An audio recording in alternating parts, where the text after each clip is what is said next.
দিল। পাদ্রী নবীর পিছনে পিছনে হাঁটতেছেন, নবীর দিকে তাকায় রইছে।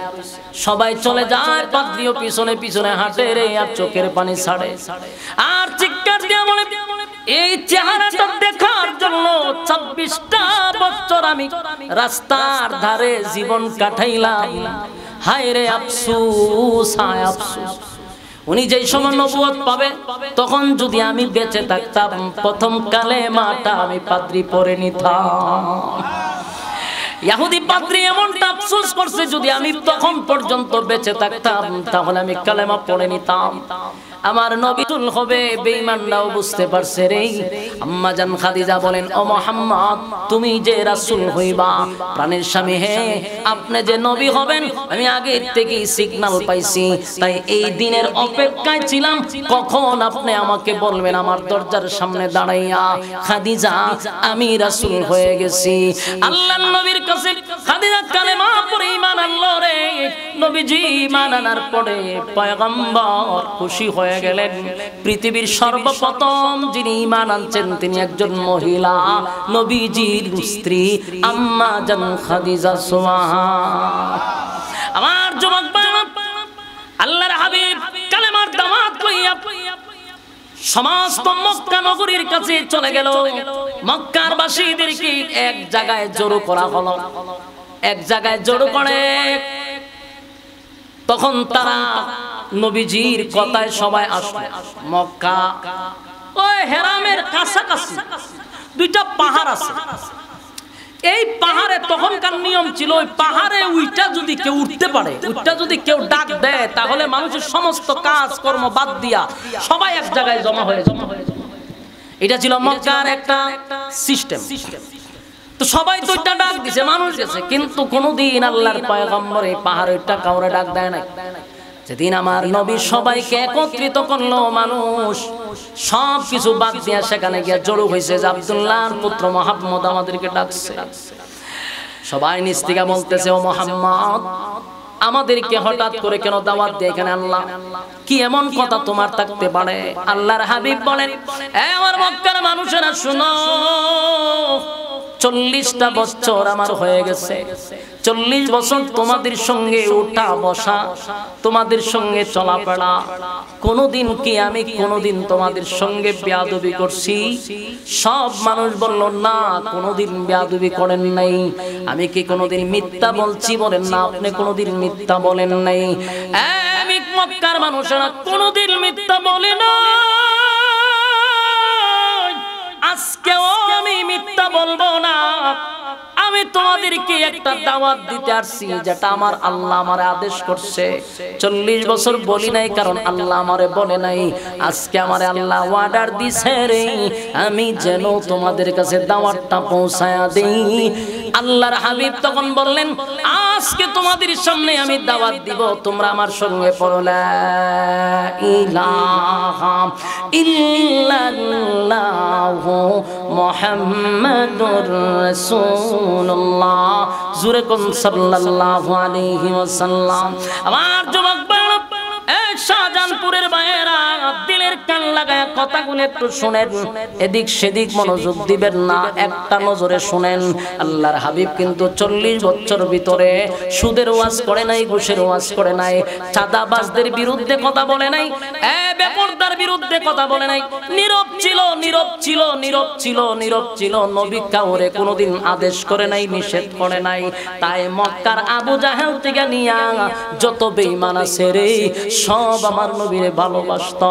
আল আমিন বলে উপাধি দিয়েছেন, কারণ আমার নবী কাউরে আদেশ করে না, নিষেধ করে না। কেন করে না? আল্লাহ বলে নাই।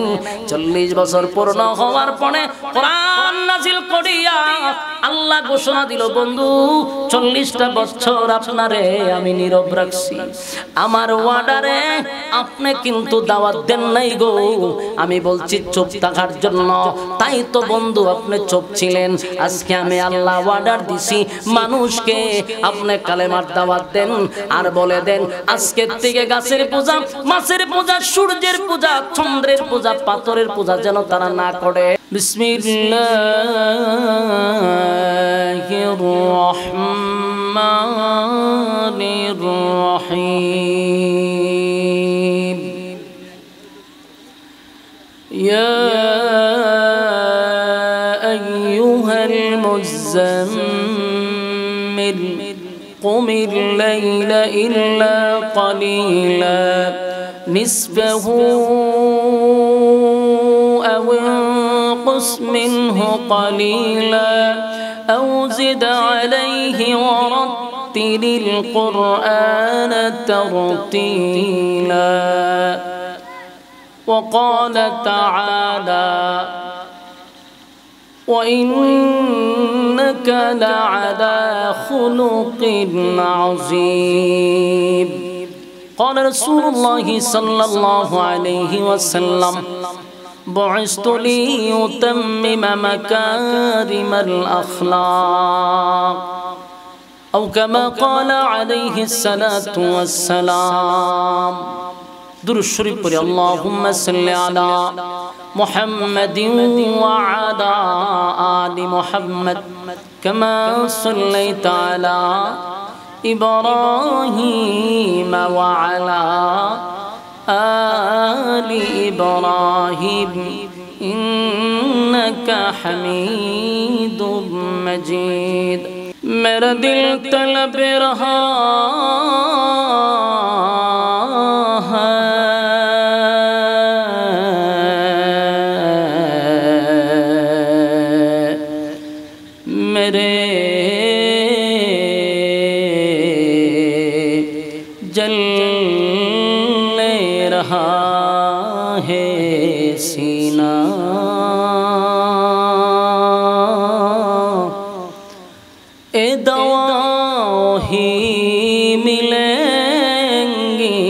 مجھے لے چلو مدینہ مدینہ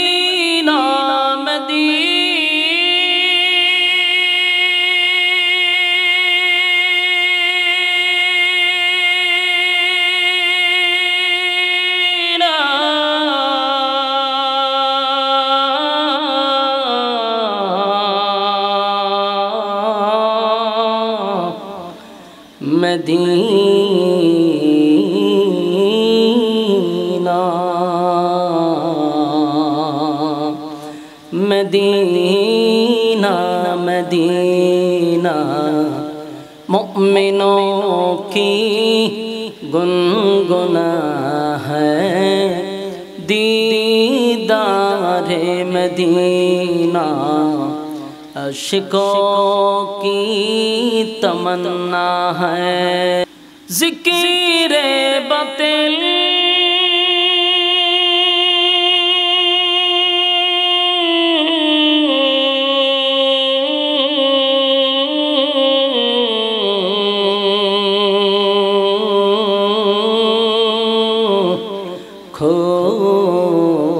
ہٹا دے دل سے رب ذکر میں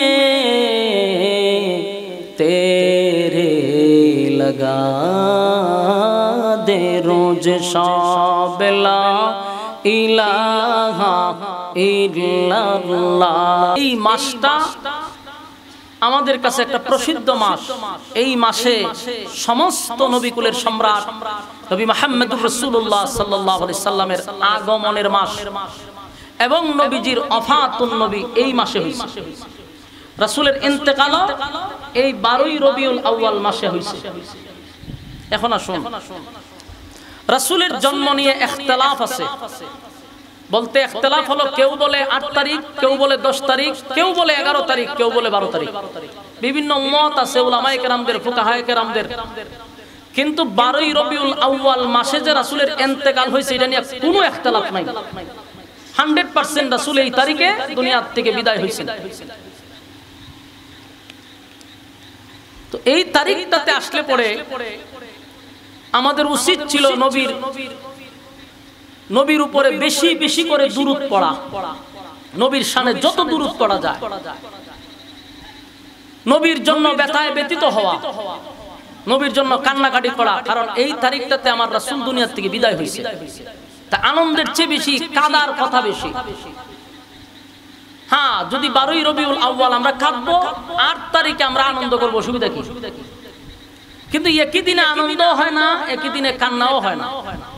তাই বেশি করে দুরূদ শরীফ পড়া, রাসূলের শানে বেশি বেশি দুরূদ পড়া, নবীর জন্য কান্নাকাটি করা। আল্লাহ রাসূল সাল্লাল্লাহু আলাইহি সাল্লাম দুনিয়াতে আসছেন সুবে সাদিকের সময়। সুবে সাদিকের সময় কেন? এটার অনেক কারণ। দুপুরে আসতে পারতেন, রাত্রে আসতে পারতেন, কিন্তু সুবে সাদিকের সময় কেন? এর এক নম্বর কারণ হলো রাত আল্লাহর কাছে দরখাস্ত করছে যে আল্লাহ আপনার বন্ধুকে আমার মধ্যে পাঠান। দিন আল্লাহর কাছে দরখাস্ত করছে আল্লাহ আপনি আমার মধ্যে পাঠান। এখন রাতের কাছে যদি, রাতের মধ্যে যদি রাসূলকে পাঠানো হয়, রাত খুশি দিন বেজার, দিনের মধ্যে রাসূলকে পাঠাইলে দিন খুশি রাত বেজার। তাই আল্লাহ রাব্বুল আলামিন রাসূলকে সুবে সাদিকের সময় পাঠাইছে। আপনারা সুবহানাল্লাহ আসেনি? এইটা একটু শিখেন, মাঝে মধ্যে সুবহানাল্লাহ কই একটু শিখেন। মাশাআল্লাহ তো কইতে পারেন লারা দিয়া, সুবহানাল্লাহটা কইবেন।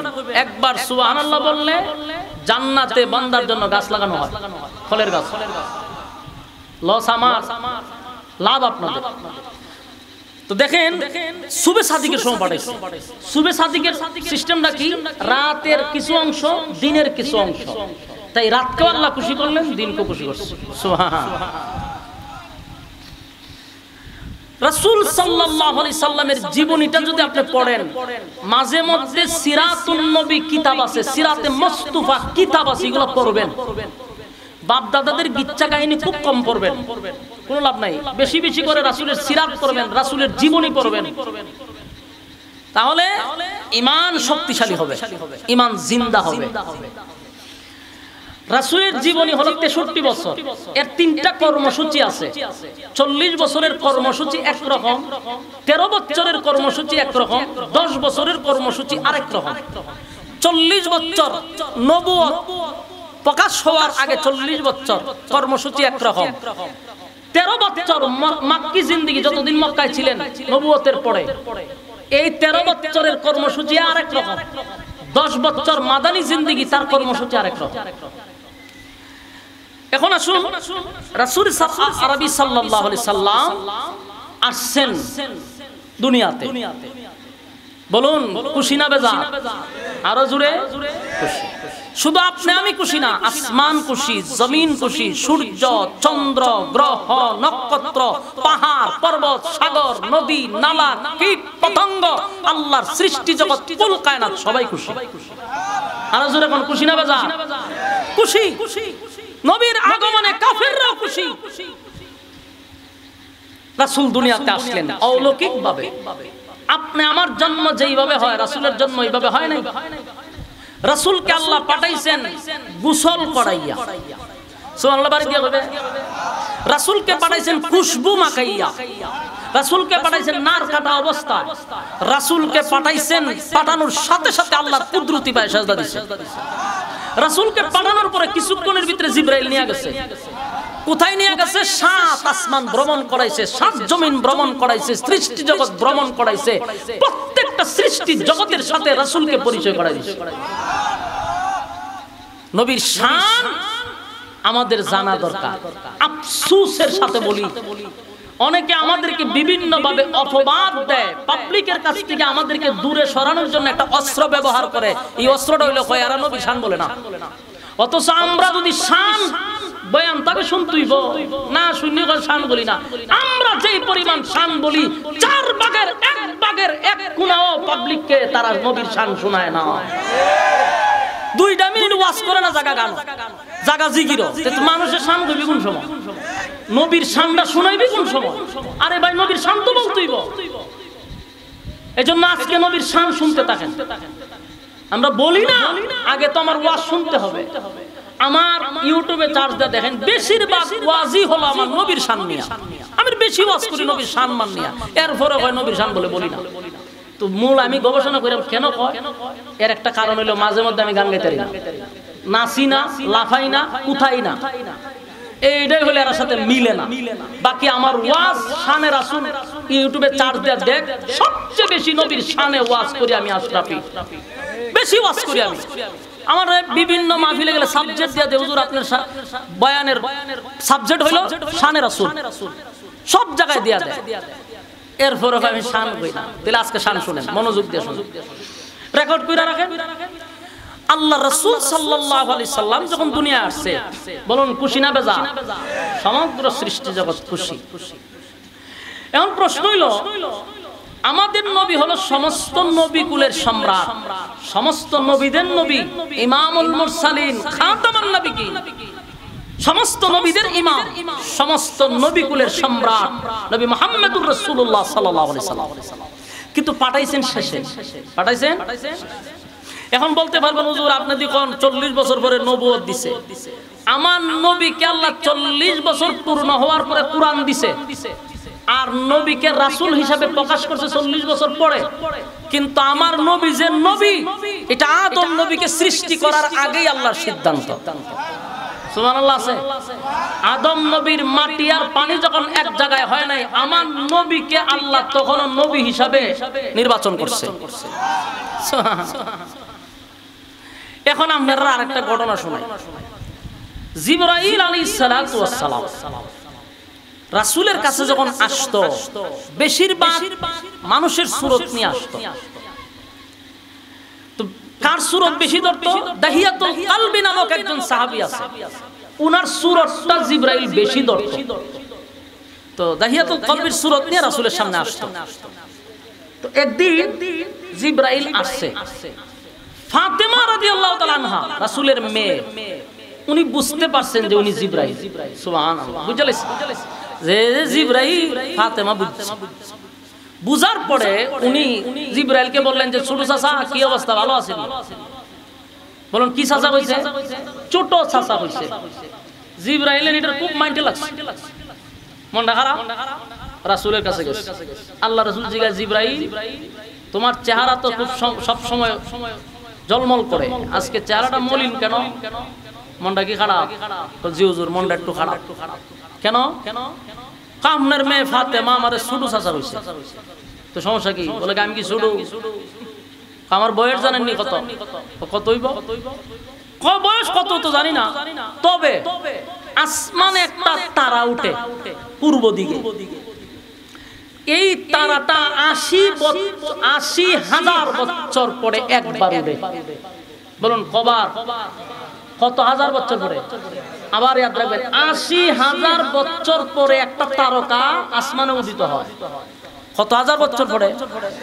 ৮০,০০০ বছর পরে একবার উঠে, আবার এটা চলে যায়, আবার ৮০,০০০ বছর পরে আবার উঠে। তো জিবরাইল কয় যে এই তারকাটা আমি জন্মের পরে ৮০,০০০ বার দেখছি।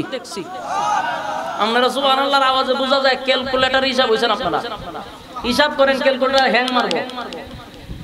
প্রতি ৮০,০০০ বছর পরে তারকাটা একবার উঠে, আর এই তারকাটা ৮০,০০০ বার দেখছে উনি।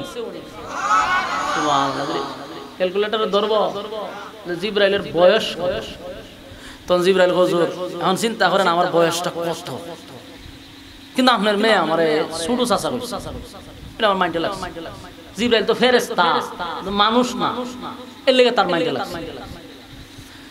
তো জিবরাইল যখন এই কথা কইছে, আল্লাহ রাসূল বলল, জিবরাইল তো ৮০,০০০ বছর পরে যে তারকাটা উঠে, এই তারকাটা এখন উঠছেনি, মানে ৮০,০০০ বছর হইছেনি, আরেকবার উঠবো না?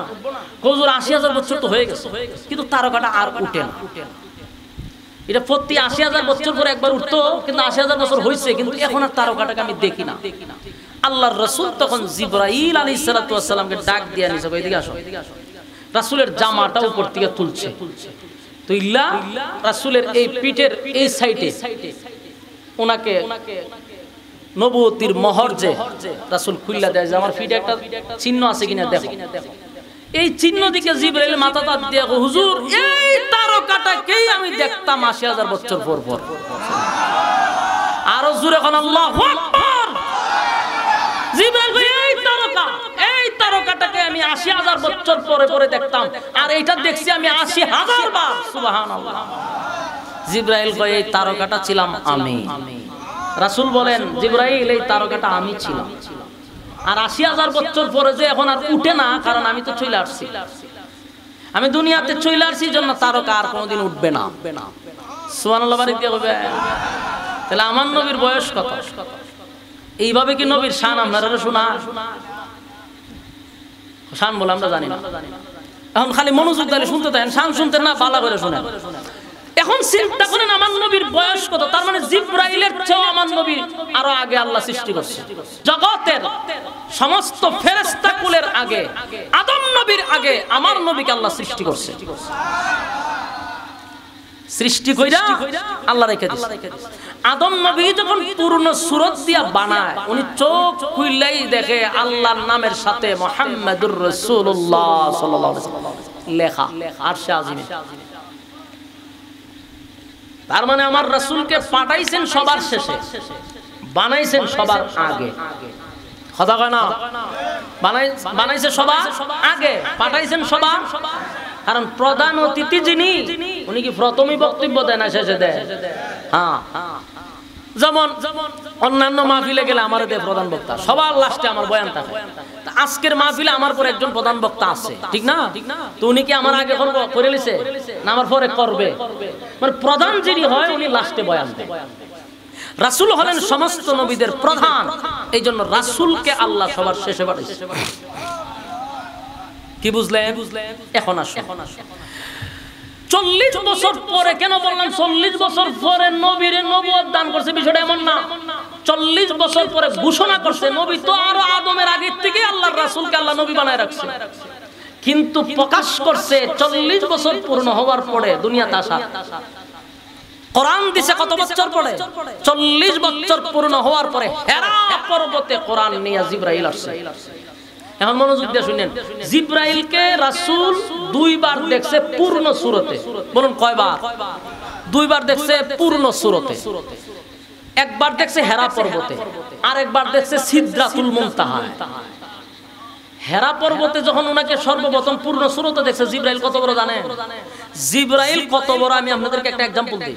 तमाम পৃথিবীর আটলান্টিক মহাসাগর, প্রশান্ত সাগর, আরব সাগর, ভারত সাগর, নদী নালা খাল বিল যা কিছু আছে সবগুলার পানি যদি জিবরাইলের মাথায় ঢেলে দেন সব চুল ভিজবে না। সুবহানাল্লাহর আওয়াজ কি এতটুকুই? তাহলে জিবরাইলের মাথা কত বড়, জিবরাইলের বডি কত বড়। রাসূল বলেন আমি দেখি 7 আসমানের উপরে তার মাথা, 7 জমিনের নিচে তার পা। জিবরাইলের শরীরে আছে 600 ডানা, একটা ডানা যদি এমনি ছাড়ে গোটা পৃথিবী ঘেরাও করে ফেলবে। এই সূরত নিয়ে রাসূলের সামনে হাজির হেরা পর্বতে। রাসূল দেখার পরে ওনারও কম্পন শুরু হয়ে গেছে। কিরে সারা পৃথিবী জুড়ে একজন লোক। জিবরাইল আয়েশাই বলতেছে পড়েন, ইকরা পড়েন। রাসূল বলেন আনা বিকারীম, আমি পড়তে জানি না। জিবরাইল কো পড়েন, আমি পড়তে জানি। এবার জিবরাইল রাসূলকে এইভাবে চাপ দিছে, 3 বার বুকের সাথে চাপ দিছে। আল্লাহর রাসূল চাপ দেওয়ার সাথে সাথে 5 আয়াত জিবরাইলকে শোনায় দিছে। এখন কোরআন কিন্তু সাধারণ কোনো গ্রন্থ না। এই কোরআনটাকে পাহাড়ে নাজিল করতে চাইছিল, কিন্তু পাহাড় কোরআনের লোড বহন করতে পারে নাই। যদি করত তাহলে পৃথিবীর সব পাহাড় ধূলিসাৎ হয়ে যেত। সুবহানাল্লাহ। এই কোরআন রাসূলের উপরে নাজিল করছে আল্লাহর রাসূল। এর পরে ওনার শরীরে কম্পন শুরু হয়েছে, তা ফুটে গেছে, জ্বর উঠে গেছে। রাসূল কাঁপতে কাঁপতে হেরা পর্বত থেকে নামছে। হেরা পর্বত থেকে লাইমা যেই জায়গাতে কোরআন নাজিল হয়েছে, এখানে তো যারা হজ করছে তারা তো দেখছেনই, আমিও দেখছি, মাশাআল্লাহ আমার আব্বাও দেখছে, দুজনে আমরা দেখেছি। আমি তো 3-4 বার গেছি ওই জায়গাটাতে, আমি প্রায় সময় যাই। গেলে অনেক ইতিহাস স্মরণ হয় যে রাসূল এখানে বসে থাকতেন, যারা টাকা আছে যাবে। তো রাসূল হেরা পর্বত থেকে লাইমা গেছে, কারণ শরীরে তাপ উঠে গেছে। লামার পরেই গেছে খাদিজার কাছে। খাদিজার কাছে যাওয়ার পরে রাসূল বলতেছেন জাম্মিলুনি জাম্মিলুনি, আমারে কম্বল দিয়া জড়ায়া ধরো, আমার শরীরের কন্ডিশন ভালো না। আল্লাহ রাসূলকে এই কম্বল দিয়া জড়ায়া ধরছে। এরপর উনি কাঁপতেছে, কম্বল কয়েকটা দিয়া রাসূলকে এইভাবে ধরে রাখছে। ধরে রাখার পরে এর কিছুদিন পরেই জিবরাইল আলাইহিস সালাতু ওয়াস সালাম রাসূলের কাছে আসছে আবার। তখন আর পূর্ণ সূরত নিয়ে না, এমনি আসছে। আয়েশা ওই যে আমি তেলাওয়াত করছি সূরা মুজাম্মিল, এই আয়াতগুলো পড়তে শুরু করছে। সুবহানাল্লাহ। এখন বুঝছেন নি যে আমি তেলাওয়াত করছি যে আয়াত কেমনে নাযিল হইছে?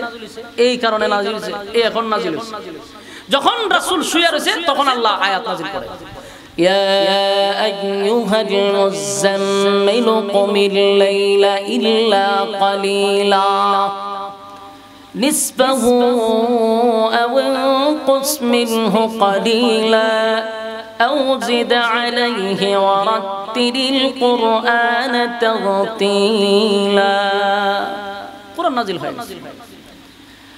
আল্লাহ রাব্বুল আলামিন বলেন জিবরাইলকে পাঠায়া দিলেন, পাঠাইয়া নবীর কাছে সংবাদ পৌঁছায়া দিল, পয়গম্বর ইয়া আইয়ুহাল মুযাম্মিল, এখানে একটু মনোযোগ দিয়ে শুনেন। আমার নবীকে রব্বে কারীম কত সম্মান দিয়া কথা বলতো রে। কোরআনের কোথাও ইয়া মুহাম্মদ বলে একটা আয়াত নাই। এইদিকে মনোযোগ দেন। কোরআনের একটা আয়াত নাই, ইয়া মুহাম্মদ বলে একটা আয়াত নাই। আল্লাহ নবীরে ইয়া মুহাম্মদ বলে ডাক দেয় না। আল্লাহ যত জায়গায় আমার নবীরে ডাকার প্রয়োজন হইছে, নবীরে উফাদি বইলা ডাক দিছে। সুবহানাল্লাহ। যেমন একটা एग्जांपल দিই, আপনার বাচ্চারে আপনি বেশি ভালোবাসেন, মহব্বত করেন, যদি আপনার ছেলের নাম দুইটা ডাক দেন এটা একরকম, আর যদি আপনি ডাক দেন বাবা তুমি কেমন আছো, বাবা বইলা ডাক দেওয়ার মানে হলো সন্তানের নাম না দুইটা বাবা বলাটার মধ্যে মহব্বত বেশি। ছেলেরে যে ভালোবাসেন এটা প্রমাণ করলেন, কথা কোন ঠিক নেই। আমার নবীর নাম ধরে আল্লাহ ডাক দেয় না গো। আল্লাহ বলেন ইয়াসিন,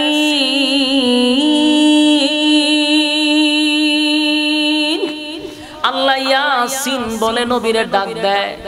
আল্লাহ বলেন তাহা, তাহা বলে নবীরে ডাক দেয়। আল্লাহ বলে ইয়া আইয়ুহাল মুযাম্মিল, মুযাম্মিল বলে নবীরে ডাক দেয়। ইয়া আইয়ুহাল মুদ্দাসসির, নবীরে মুদ্দাসসির বলে ডাক দেয়।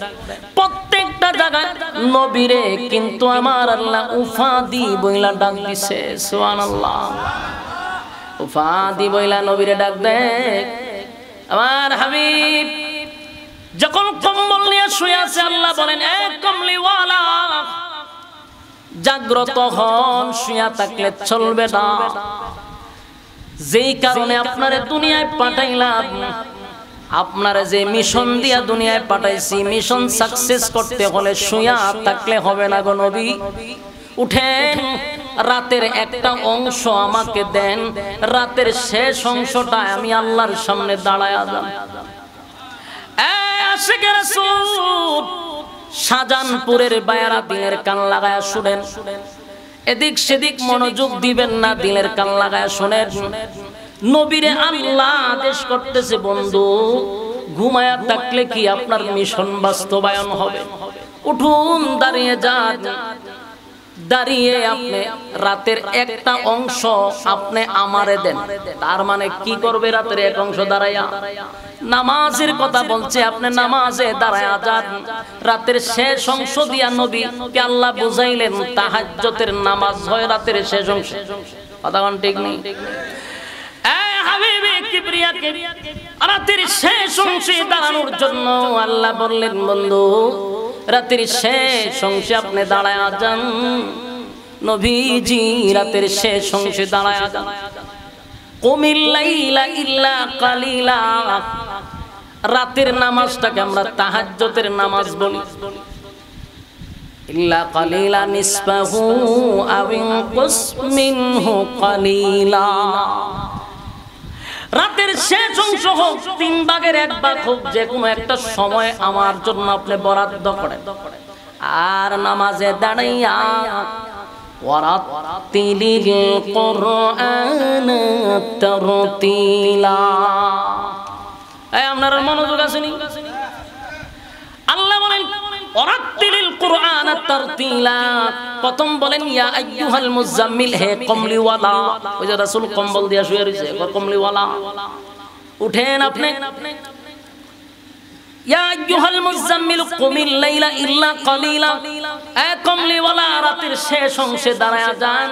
এরপরে দাঁড়ায়া কি করবেন? ওয়ারাতিলিল কুরআন তারতিলা, দাঁড়াইয়া দাঁড়াইয়া তারতিলের সাথে আপনি কোরআন তেলাওয়াত করেন। বলুন কিসের সাথে? তারতিলের সাথে তেলাওয়াত করতে হবে।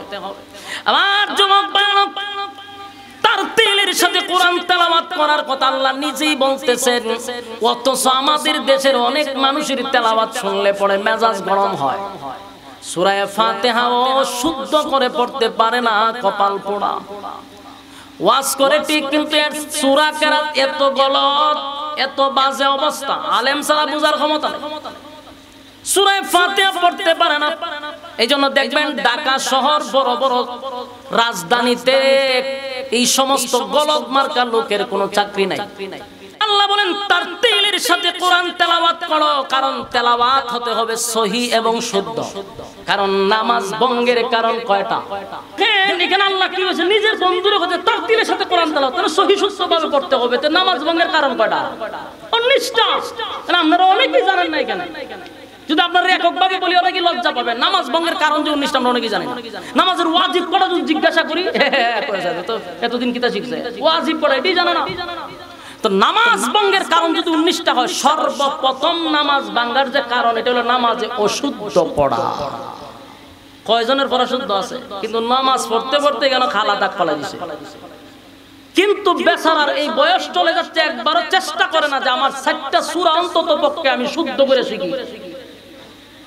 দুনিয়ার সমস্ত ব্যস্ততা তার আছে, কিন্তু সূরা কেরাত 4টা শুদ্ধ করে শিখবো সময়টা নাই। যদি জিগায় আমরা যদি তেলাওয়াতের অবস্থা খুব খারাপ হয়, তা আল্লাহ মাফ করবে। কি সুন্দর দলিলটা দেখো, আল্লাহ বলে মাফ করবে। আমি কই আল্লাহ মাফ করতো না, খাঁচা পঞ্চি দিয়ে আল্লাহ আধা ঘন্টা বাইরে গেল। তো তোরে যে আমি বয়স দিলাম 60 বছর 70 বছর, শিখলে না কা? শিখলি না কেন? হয় আমরা কি মাদ্রাসা করছি, কিতা করছো? মাদ্রাসা না বললে কি কোরআন সহি করা যায় না? একটু আদার জায়গা আপনি তার দখল করে দেখেন, দেখবেন এই বুড়া বাড়া লেহা পড়া জানে না, কিন্তু আদার জায়গা আপনি নিছেন, এটা কোর্ট কাছারি দৌড়ায় বাইরে নিছে। এটা বুঝে, এটার ব্যাপারে খুব ভালো বুঝে, কিন্তু যদি কয় চাচা 4টা সূরা শুদ্ধ করে শিখেন, কয় মাফ করে দিব আল্লাহ। এমন ভাবে কয় যেটা কোনো ব্যাপার হই না। আল্লাহ রেডি তাহলে মাফ করবার লেগে, দলিলও দিয়া দেখ আল্লাহ মাফ করে দিব। আমার যুবক ভাইরা, তারতিলের সাথে তেলাওয়াত করার জন্য, কারণ নামাজে যখন আপনি দাঁড়াবেন, কার সামনে দাঁড়াইতেছেন? আল্লাহর সামনে দাঁড়াইবেন। আল্লাহর কুদরতি পায়ে কিন্তু আপনি সিজদা দিতেছেন। আপনার দুই সাইডে দুইজন ফেরেশতা কিন্তু দাঁড়ায়া থাকে, আপনার খবর নাই। আপনি নামাজ পড়তেছেন, কিন্তু আপনার দুই পাশে দুইজন ফেরেশতা দাঁড়ায় আছে রে। নামাজ শেষ হওয়ার পরে ফেরেশতা আপনার নামাজটা নিয়ে 7 আসমানে চলে যাবে। কিন্তু আপনার নামাজের কোয়ালিটি যদি এই হয় যে নামাজের সূরা কেরাতই শুদ্ধ না, তাহলে এই নামাজ আপনার মুখে ঢিল মেরে ফেরেশতা চলে যায়, আসমানে যায় না। আপনার নামাজ আসমানে পৌঁছে না। আপনি তো জানেন নিজে নামাজি, 5 ওয়াক্তের নামাজি, কিন্তু আল্লাহর লিস্টিতে আপনার নামাজি এটা লেখাই নেই, কারণ নামাজ পৌঁছে না। আমার যুবক ভাইরা, এজন্য নামাজ পড়ার আগে সূরা কেরাতগুলি সহি শুদ্ধভাবে শেখার দরকার আছে না নাই? কেমনে শিখবেন? এই ওয়াজ তো আমাদের এই অঞ্চলে করাই হয় না। নামাজ ওদের শুদ্ধ করে পড়তে এই ওয়াজই কয়েক বছরের জন্য আপনারা, এটা ওইটা ওয়াজই হয় না। এই জন্য আপনাদেরকে বলি, প্রত্যেকের ঈমান রক্ষা করার দায়িত্ব আপনি, আমার ঈমানের দায়িত্ব আমার। সুতরাং আল্লাহকে পাওয়ার জন্য মালিকের পায়ে যখন সিজদা দিব, নামাজটাকে সহি শুদ্ধভাবে পড়ার দরকার আছে না নাই? সিজদা রুকুত গেছে তো রুকুত যায়, ওই যে আল্লাহু আকবার কয় সুবহান রাব্বিল আযীম, রুকুত গিয়ে পড়ে না? রুকুত থেকে সুজা হইয়া দাঁড়ানো, এক তাসবিহ পরিমাণ এইভাবে দাঁড়াইতে হবে, এটারে কয় ওয়াজিব। কিন্তু আমি অধিকাংশ মুসল্লিরা দেখি সুজা বন্ধুরা হয়তো পাখা তাকু সিজদা জায়গা চিন্তা করে নিচে তো যামু, আর সুজা হইতাম করে বাইপাসে জায়গা বাইপাসে। কিন্তু আপনি যে দাঁড়াইলেন না, ওয়াজিব তো শেষ, আপনার নামাজও শেষ। কিন্তু এর যদি বলতে যান তো উল্টা আপনার সাথে ঝগড়া শুরু হইব। আমি 60 বছর ধরে নামাজ পড়ছি, নামাজ শিখাও আমারে, উল্টা ফাফর মারবো আপনারে। সিজদা থেকে সুজা হইয়া মিনিমাম 1 তাসবিহ পরিমাণ আপনাকে সুজা হইয়া বসতে হবে। কিন্তু বেচারা ওই খমরটা বেহাতে কি আবার সেটার জায়গা, নামাজ হবে না, শেষ, নামাজ শেষ। এই রোগে আক্রান্ত গ্রামের অধিকাংশ মহিলা, এই রোগে আক্রান্ত গ্রামের অধিকাংশ মুরব্বীরা। বাস্তব না বাস্তব? আমি যদি বলি 80 না 85% বেশি এই রোগে আক্রান্ত। কারণ জীবনের তাকে এই কথার কেউ বলেও নাই, জীবনে শুনেও নাই, ওয়াজ তার কানে যায়ই নাই। হাসরের মাঠে এই সমস্ত মৌলবীদেরকে আল্লাহর সামনে জবাব দিতে হবে। শ্রোতাদের তোর সামনে বসছিল, কি শিখাইলি? কি শিখাই দিক জিকির কি আপনারা পারেন না আল্লাহর জন্য জিকির করা রাতের গভীরে একা বসে জিকির করেন কান্নাকাটি করেন আল্লাহর দরবারে কবুল হবে পাবলিকের সামনে এসে ওয়াজ করতাম কিন্তু জিকির ঘুরি সব কাটায় লাই তাহলে ওয়াজ করুন কোন সময় তখন এটি বলে দেখছ নি জিকিরের বিরুদ্ধে হয় জিকিরের বিরুদ্ধে না রে তোর টাইম পাস করার বিরুদ্ধে কইতাছি তোর যে মাল নাই জিকির ঘুরে সব শেষ গান গায়া সব শেষ তো ওয়াজ করবি কোন সময় এইজন্য একটা বিষয় যখন আপনি আলোচনা করবেন একটা সাবজেক্টের উপর আপনাকে থাকতে হবে যে আমি এটা বিষয় এই বিষয়ে আলোচনা করতে হবে প্রত্যেকটা বিষয় জানে আমার ওয়াজ শেষ হওয়ার পরে অন্তত একটা মুসল্লি বলতে পারে যে একটা মেসেজ পাইছি যে ওয়াজিব কেমনে তরফ হয় আর নামাজও শুদ্ধ পড়লে কি হয় এতটুকু যদি সে বাড়িতে নিয়ে যায় জীবন ধন্য কারণ নেক্সট টাইমে তার হে রুকুর থেকে এই দেখা হইয়া সেজদা দেখছো না অন্তত আমার কথাটা যখন তার কানে থাকবে তখন এ রুকুর থেকে ঠিকই সোজা হইয়া দাঁড়াইবে আপনি যে দাঁড়াইলেন আপনার যে আমি ওয়াজিব থেকে এই তরফ থেকে বাঁচাইলাম আল্লাহ তাআলা এতটুকু ছিল আমার জান্নাত দিতে পারে মনোযোগ দিয়ে শুনেন এখন আসে রাসূল নবী সাল্লাল্লাহু আলাইহি সাল্লামকে আল্লাহ বললেন আপনি তার তিলের সাথে কোরআন তেলাওয়াত করেন রাসূল উঠে দাঁড়াইলেন আম্মা জান খাদিজা তখন পাশে ছিল রাসূলকে আল্লাহ ঘোষণা দিলেন বন্ধু এতদিন মক্কার মানুষ আপনারে বলতো আব্দুল্লাহর পুত্র মুহাম্মদ কিন্তু আজকের থেকে আপনাকে আব্দুল্লাহর পুত্র মুহাম্মদ বললে চলবে না আপনাকে বলতে হবে মুহাম্মাদুর রাসূলুল্লাহ সাল্লাল্লাহু আলাইহি ওয়াসাল্লাম আপনি দাওয়াত দেন কাজ শুরু করে দেন কি কাজ মানুষের কাছে বলেন লা ইলাহা ইল্লাল্লাহ মুহাম্মাদুর রাসূলুল্লাহ সাল্লাল্লাহু আলাইহি ওয়াসাল্লাম লা ইলাহা ইল্লাল্লাহ নেই কোন মাবুদ আল্লাহ ছাড়া আর মুহাম্মাদুর রাসূলুল্লাহ সাল্লাল্লাহু আলাইহি ওয়াসাল্লাম আল্লাহর বান্দা এবং রাসূল এতদিন রাসূল রাসূল বলে নাই আল্লাহ এখন বলেন আপনি রাসূল আর আজকের থেকে গাছের পূজা মাছের পূজা সূর্যের পূজা চন্দ্রের পূজা কোন পীরের পূজা তারপরে জড়ার পূজা চলবে না গোলামি চলবে একমাত্র আল্লাহ বলেন গোলামি করব কার আল্লাহর গোলামি করব আর আপনি নবীর তরিকা অনুযায়ী জীবন যাপন করতে হবে আপনি শুধু যদি আল্লাহর গোলামি করেন তাও আল্লাহর কাছে কবুল হবে না যদি আমার নবীর তরিকা না থাকে কথা নবীর তরিকা না থাকলে আমল কবুল হবে আচ্ছা একটা एग्जांपल দিই নামাজ পড়ো আল্লাহ বলেন সালাত আদায় করো কয় ওয়াক্ত আদায় করব এটা কি কোরআন আছে কয় ওয়াক্ত পড়ব ফজরের নামাজ কয় রাকাত কোরআনে আছে কোথাও নাই যোহরের কয় রাকাত কোরআনে নাই কোথাও নাই আল্লাহ বলেন সালাত আদায় করো কিন্তু আমরা ফজরের সময় 4 রাকাত যোহরের সময় 12 রাকাত আসরে আবার 4 রাকাত মাগরিবে 3 রাকাত এভাবে পড়ি না তিদি ভাইলাম কো এটা হলো আমার নবীর তরিকা সূরা খান এখন আল্লাহ কইছে সালাত করো আপনি যদি দেখা যায় ফজরের নামাজ হলো ফরজ হলো 2 রাকাত ধরেন নামাজ হলো 4 রাকাত সুন্নাত লইয়া আমরা যদি হন বলে আমি তো 2 রাকাত পড়ব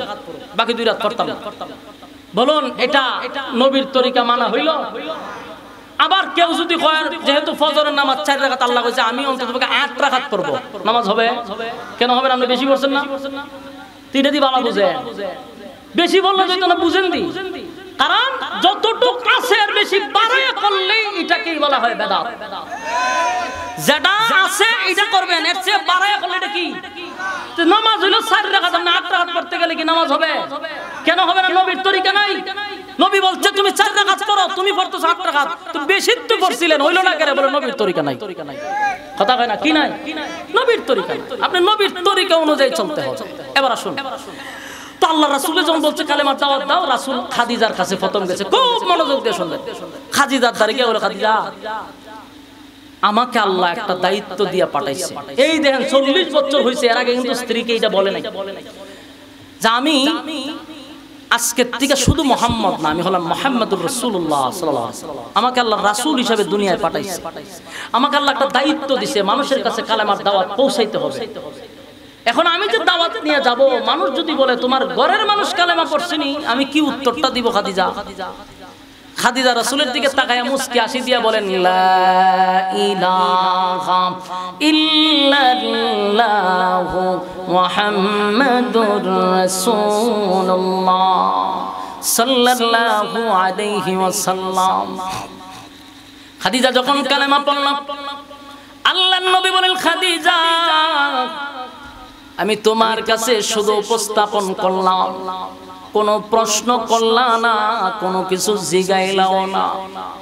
বলার সাথে সাথে কালেমা পড়লা, ঘটনা কি? কারণ দুনিয়াতে আপনি যত বড় বক্তা হন আর যত বড় পীর হন আর যত বড় নেতা হন আর মন্ত্রী হন, সব জায়গায় নেতাগিরি চলে। বউয়ের কাছে কি নেতাগিরি চলে, বক্তাগিরি চলে, ফিরাগি চলে। আপনি যত বড় আল্লামা হন, কিন্তু তার কাছে আপনি আল্লামা হইতে পারেন। রাসূল চিন্তা করলো, তে আমার স্ত্রী, আমি খালি কালেমা পড়ই কত বলি নাই, বলছি মানুষ আমার জিজ্ঞাসা আমি কি বলবো? খাদিজা এক বাক্যে বললেন, আমি আজকে থেকে সাক্ষ্য দিতেছি আল্লাহ ছাড়া কোনো মাবুদ নাই, আর আপনি মুহাম্মাদুর রাসূলুল্লাহ, এটা আমি বিশ্বাস করলাম। সুবহান। খাদিজা তুমি আমারে কোনো প্রশ্ন করলে না, ঘটনা বুঝলাম না। বলে, নবী গো, এই দিনটার অপেক্ষায় ছিলাম, আমি এই দিনটার অপেক্ষায় ছিলাম। কারণ আমার দুইটা স্বামী ছিল, দুইটা স্বামী ইন্তেকাল করার পরে নিয়ত করেছি আর কোনোদিন আমি স্বামী গ্রহণ করব না। কিন্তু আপনাকে যেদিন দেখলাম, আপনার আখলাক আর চরিত্র যখন আমি দেখলাম, আমি পাগল হয়ে গেছি। এমন চরিত্রের মানুষ হয় না কি? আপনার এই চরিত্র আর আখলাক দেখে আমি পাগল হয়ে গেছি। আপনি কোন দিন বলবেন নবী হইছেন, সেই দিনের অপেক্ষায় ছিলাম। কারণ আপনাকে যখন আমি ব্যবসা দিয়া সিরিয়ায় পাঠাইছিলাম, আপনারা তো জানেন খাদিজার ম্যানেজার ছিল রাসূল। খাদিজা ম্যানেজার ছিল প্রথম। খাদিজা বড় ব্যবসা করত, কিন্তু একজন বিশ্বস্ত লোক পায় না। সারা দেশে তো কইতো যে আমার একটা বিশ্বস্ত লোক দরকার। এই কথা শুনছে আবু তালেবে, কারণ রাসূল তো আবু তালেবের দায়িত্বে ছিলেন। আবু তালেব বললেন, ভাতিজা, আর এই সময় মক্কায় খুব দুর্ভিক্ষ চলতেছে, খানা নাই, অভাব অনটন। বলতেছে, ভাতিজা, খাদিজা একজন বিশ্বস্ত লোক চুকাইতেছে, যেহেতু অভাব অনটনের সময়, তুমি খাদিজাকে যদি বলো যে আমি আপনার চাকরিটা করব, খাদিজা তোমাকে রাখবে। রাসূল বলেন, চাচা, এই কথাটা তো আমি আগে গিয়ে বলতে পারবো না। খাদিজা যদি আমার আয়া বলে যে আমার ব্যবসায় একজন লোক দরকার, তাহলে যাওয়া যায়, কিন্তু আমি আগে গিয়ে প্রস্তাব দিব, এটা আমার দ্বারা সম্ভব। কারণ আমি উজ্জা যদি একটা চাকরি নেই, আমার যদি ভুল ত্রুটি হয়, তাহলে এখানে আমি দায়ী, কারণ আমি তো উজ্জা চাকরিটা নিছি। আর যদি কেউ আমার জোর করে নেয়, তাহলে আমার ভুল ত্রুটি আমি কইতে পারবো যে আগেই কইছিলাম, আমি পারতাম না। কথা ঠিক নেই? তো খাদিজা যখন দেখলো যে রাসূল গিয়ে বলবে না, তখন আবু তালেব খাদিজাকে গিয়ে বলল, তুমি নাকি একজন বিশ্বস্ত লোক তালাশ করছো? বলে, হ্যাঁ। তাহলে আমার বাতিজা মুহাম্মদকে তোমার কেমন মনে হয়? তো মুহাম্মদ যদি আমার চাকরি করে, তাহলে তার কোনো কথাই নাই। আমি উনাকে বলতে চাইছিলাম, কিন্তু লজ্জায় যাই নাই, যদি উনি নিষেধ করে এই ভয়ে যাই নাই। তখন খাদিজা বলে, ঠিক আছে, তাহলে আপনার বাতিজাকে বলেন জয়েন করার জন্য। বলে, এইভাবে তো হবে না, তুমি প্রস্তাব নিয়ে আমার বাতিজার কাছে যাইতে হবে। সুবহানাল্লাহ। খাদিজা এসে বলল যে, মুহাম্মদ আমার ব্যবসার সমস্ত দায়িত্ব বারবার তোমাকে দিতে চাই। খুব আনন্দের সাথে রাসূল দায়িত্ব গ্রহণ করলেন, ব্যবসা শুরু করলো। খাদিজার একজন বিশ্বস্ত লোক ছিল আরেকজন, এই ব্যক্তিটাকে বলল যে, তুই যখন ব্যবসা বাণিজ্য মুহাম্মদ চালাইবো, তুই কিন্তু খেয়াল রাখবি মুহাম্মদের যেন কোনো কষ্ট না হয়। সিরিয়ায় গেল রাসূল ব্যবসা করার জন্য, সিরিয়ার থেকে মাল বিক্রি করছে ডাবল দামে, সিরিয়ার থেকে আবার মাল কিনা মক্কায় বিক্রি করছে ডাবল দামে, খালি লাভ আর লাভ। সুবহানাল্লাহ। খাদিজা একদিন তার অন্য একজন লোককে বলল, ঘটনা কি? মুহাম্মদ আমার কাছে আসার পরে ডাবল ডাবল লাভ, বেচতে গেলেও লাভে বেশি, কিনতে গেলেও লাভে কিনি। ঘটনা কি? ওই লোকটা বলল, খাদিজা গো, এমন একজন ম্যানেজার তুমি রাখলা, এই ম্যানেজার দুনিয়ার কোনো সাধারণ ম্যানেজার নয়, এ কোনো সাধারণ লোক না। আমি মাঝে মধ্যে আশ্চর্য হয়ে যাই তার কারবার দেখলে। বলে, কি দেখছো? বলে, আমি তাকায় একদিন দেখি মিশর সিরিয়ায় যখন ব্যবসার জন্য যাইলাম, প্রচন্ড রৌদ্রের মধ্যে মুহাম্মদ, আমি ক্লান্ত হয়ে গেছি, একটা গাছের নিচে আমি যখন শুয়েছিলাম, মুহাম্মদও শুয়েছিল। হঠাৎ করে দেখি ওই গাছটা বাঁকা হইয়া মুহাম্মদকে ছায়া দিতেছে। সুবহানাল্লাহ। আবার যখন আমরা রওনা দিলাম, তখন প্রচন্ড রৌদ্র, কিন্তু একটা মেঘের অংশ যতক্ষণ আমরা গেছিলাম, ততক্ষণ এই মেঘের অংশ নবীর সঙ্গে হাঁটছে। সুবহানাল্লাহ। আমি বুঝতে পারছি উনি সাধারণ কোনো লোক নয়। আর ওনার চরিত্র কত সুন্দর। আল্লাহ কয় আজিম দান করছি। কি দান করছে? আজিম চরিত্র। ওয়া ইন্নাকা লাআলা খুলুকিন আযীম।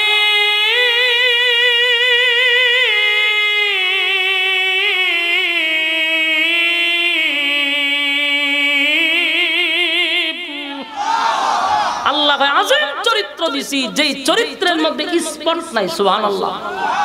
নবীর চরিত্র কত সুন্দর, আখলাক আর চরিত্র দিকে বেঈমানরা কালেমা পড়ছে। খাদিজা কয় সেদিন থেকে আমি বুঝতে পারছি আল্লাহ রাসূল সিরিয়ায় গেছে, একজন পাদ্রী, সে তো তাওরাত পড়তেছে, কইরা হে তার হিসাব মিলাইতেছে মুহাম্মদের বয়স যখন এত হবে তখন এই রাস্তা দিয়ে যাবে, এই জায়গা থামবে, এই জায়গা বলে তাওরাতে লেখা। এই ফাদ্রি বসে রয়েছে কোন দিন 23 বছর ধইরা এই ফাদ্রি একটা জায়গায় বসে রয়েছে শুধু নবীকে এক নজর দেখার জন্য। সুবহানাল্লাহ। ফাদ্রির মনের আশা একদিন পূরণ হলো। হঠাৎ করে তাকায়া দেখে বিশাল এক কাফেলার সাথে রাসূল আসছে। রাসূলকে উনি দূর থেকে দেখতে উনি চিৎকার মেরে বলতেছে আমার আফসোস পুরা হয়ে গেছে। সুবহানাল্লাহ। এই ফাদ্রি কিন্তু ইহুদি ছিল, ইহুদিদের ফাদ্রি ছিল, পণ্ডিত। এই পাদ্রী একটা চিৎকার মারছে, মানুষ চিৎকার মারলা কা, পাদ্রী দৌড়াইতেছে, দৌড়াইয়া কাফেলার কাছে গিয়া নবীর দিকে এক দৃষ্টিতে তাকায় আছে, কারণ তার 23 বছরের পিপাসা। তাওরাত পড়ছে আর নবীর অপেক্ষায় বসে আছে, এক দৃষ্টিতে তাকায় আছে, চোখের পলক পড়তেছে না। সুবহানাল্লাহ। এবার পাদ্রী বলে এই কাফেলার সবাইকে আমি এক বেলা খাবার খাওয়াবো, আপনাদেরকে আমি খাবার খাওয়াবো। লম্বা সফর নিয়ে আপনারা আসছেন সিরিয়ায় যাওয়ার জন্য, রাস্তায় আপনারা ক্লান্ত, তাই আমি আপনাদের কাফেলাদেরকে খাবার খাওয়াবো। নবীর আশায় আশায় 23 বছর ধরে সে মানুষকে খাওয়াই। কত বছর ধরে? 23 বছর ধরে খাওয়াইতে খাওয়াইতে সে পথের ফকির হয়ে গেছে। মনে করছে এই কাফেলাতে নবী আছে, মানুষকে খাওয়ায়। কিন্তু হঠাৎ করে সত্যিকারে যখন নবী একদিন আসলো, ফাদ্রী তো পাগলের মতো হয়ে গেছে যে আমার প্রায় 26 বছর ধরে আমি অপেক্ষায় ছিলাম। এবার দেখেন কাফেলার মধ্যে নবীর দিকে পাদ্রী পাগল হয়ে গেছে। এই তো আমার স্বপ্ন, যারে নিয়ে আমি 26টা বছর গবেষণা করলাম, সেই তো পয়গম্বর। নবী নবী ঘোষণা দেওয়া হয় নাই, মনে হয় 12-14 বছরের নবী, খুব অল্প বয়সে, কিন্তু উনি বুঝালেন। কাফেলার সবাইকে নিয়ে খাবার দিল। খাবারের আগে আবু তালেব রে ডাক দিয়া বলল, আপনি আমার সঙ্গে একটু কথা বলেন, এই ছেলেটা কি আপনার নিজের সন্তান? তা আবু তালেব কইছে, হ্যাঁ এটা আমার ছেলে।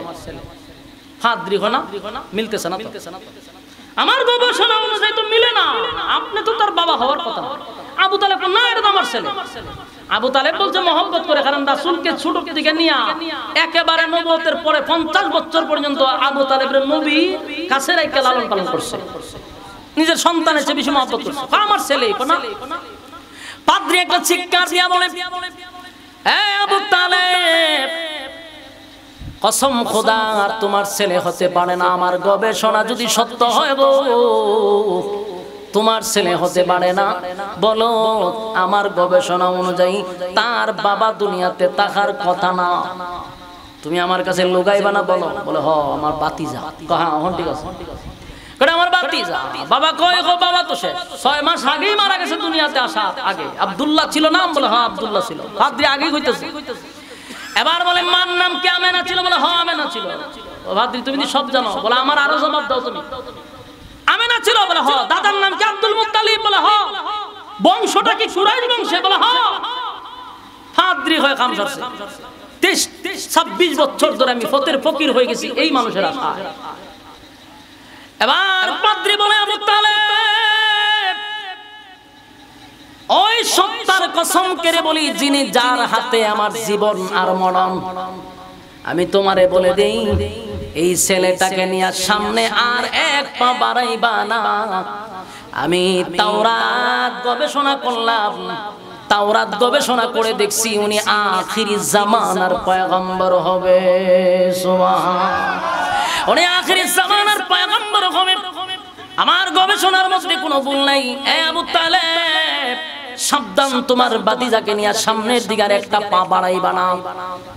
যদি সামনে যাও বহু ইহুদিরা, আমি যেইভাবে গবেষণা করি তারাও গবেষণা করে জানে আজকে মুহাম্মদী রাস্তা দিয়ে আসবে, তারে হত্যা করতে পারে, তার ক্ষতি করতে পারে। সাবধান, সামনে নিবা না।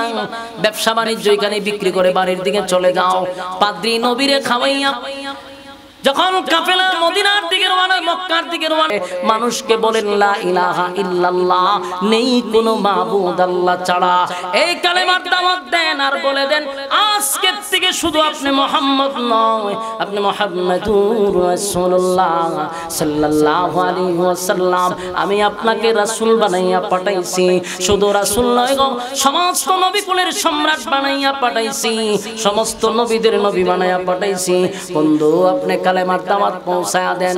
যেই মাত্র নবী মক্কাবাসীকে উদ্দেশ্য করে কালেমার দাওয়াতটা যখন লইয়া গেল রে, যে আবু লাহাব নবীর ভালোবাসা, আবু লাহাব নবীর আগমনে বান্দি আজাদ করে দিছে শাহাদাত আঙ্গুলের ইশারায়। সেই আবু লাহাব নবীর কালেমার দাওয়াত শুইনা রে সর্বপ্রথম হাতে পাথরটা লইয়া আমার নবীরে মারার জন্য গেল। এই মক্কাবাসী নেই নবীরে আল আমিন বইলা উপাধি দিল গো। সেই মানুষগুলা নবীরে মারার জন্য দাঁড়াইল। প্রশ্ন হলো এতদিন আল আমিন বলল রে, এখন কেন নবীরে মারার জন্য দাঁড়াইল? কারণ এতদিন নবী চাঁদার বিরুদ্ধে কথা বলে নাই, এতদিন নবী সুদের বিরুদ্ধে কথা বলে নাই, ঘুষের বিরুদ্ধে কথা বলে নাই, জেনার বিরুদ্ধে কথা বলে নাই, পর্দার বিরুদ্ধে কথা বলে নাই। তাই সবাই নবীরে ভালোবাসছে। যেই মাত্র আপনি সুদের বিরুদ্ধে ওয়াজ করবেন, ঘুষের বিরুদ্ধে ওয়াজ করবেন, দুর্নীতিবাজদের বিরুদ্ধে ওয়াজ করবেন, হক হালালের বিরুদ্ধে ওয়াজ করবেন, যারা পর্দা করে না পর্দার ব্যাপারে ওয়াজ করবেন, ওই বেপর্দাওয়ালা কোনোদিন এই হুজুরকে আর ভালোবাসবে না। সুদকুর কোনোদিন এই হুজুরকে ভালোবাসবে না। চান্দাবাজ কোনোদিন হুজুরকে ভালোবাসবে না। ঠিক তেমনি ভাবে আবু জাহেল ছিল জালেম, যখন জালেমের বিরুদ্ধে নবী কথা বলল তখনই সবাই নবীর উপরে কেঁপে গেল। আমার যুবক ভাইরা বলুন তো দেখি, আমার নবী কি একবারের জন্য দিনের দাওয়াত দেওয়া বন্ধ করছে? কথা